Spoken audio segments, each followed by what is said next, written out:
आम्हाला न्याय द्यावा ही रास्त मागणी घेऊन गेल्या महिन्याभरापासून आपण हे आंदोलन करत आहात. भगिनीनो, देशाची राज्याची समाज व्यवस्था जर बळकट करायची असेल, पुरुषाप्रमाणे स्त्रियांना सुद्धा समान न्याय द्यायचा असेल, तर निश्चितपणानं तुमच्यासारखे या लहान चिमुकल्यांना आकार देणारे,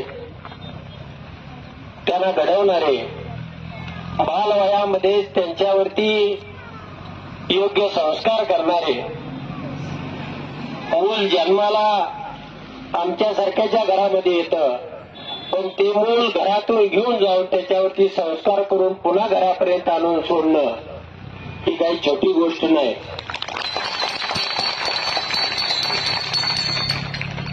आणि मी वेळापूर ग्रामपंचायतीचा सरपंच म्हणून काम पाहिलेलं आहे.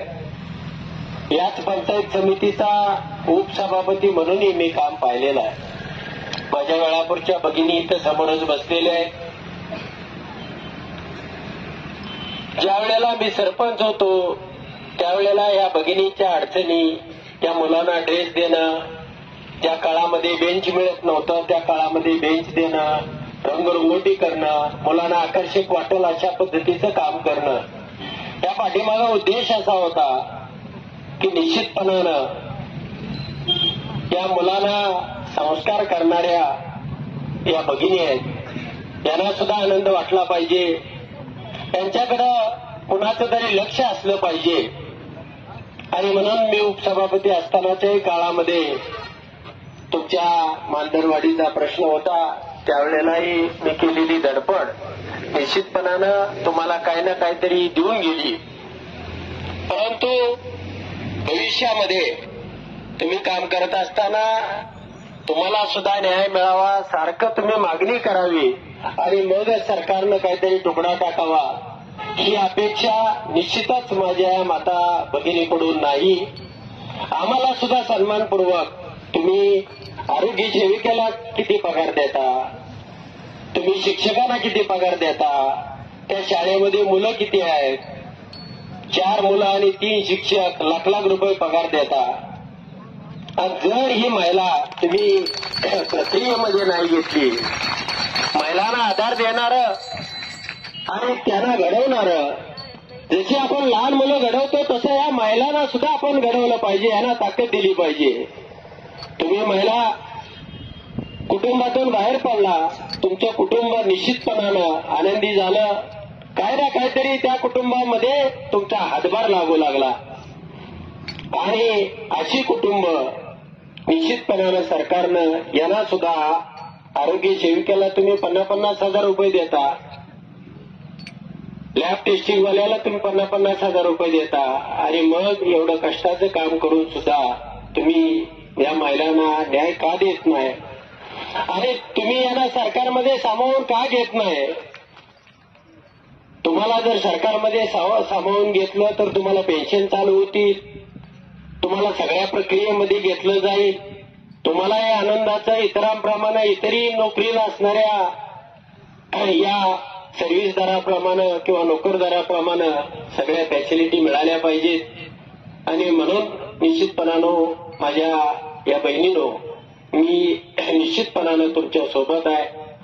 आणि नुसता सोबतच नाही तर मी परवा दिवशीच गेल्यानंतर आदिती तटकरे मॅडमना भेटून ही तुमची व्यथा आणि ठणकावूनपणे तुमची बाजू ज्याही पद्धतीनं तुम्ही तुमच्या मनामधली जो रोष आहे, जो आग आहे, जी तुमची एक मनामध्ये खतखत आहे, ती त्याच तुमच्याच भाषेमध्ये त्या ठिकाणी निश्चितपणानं बोलेन.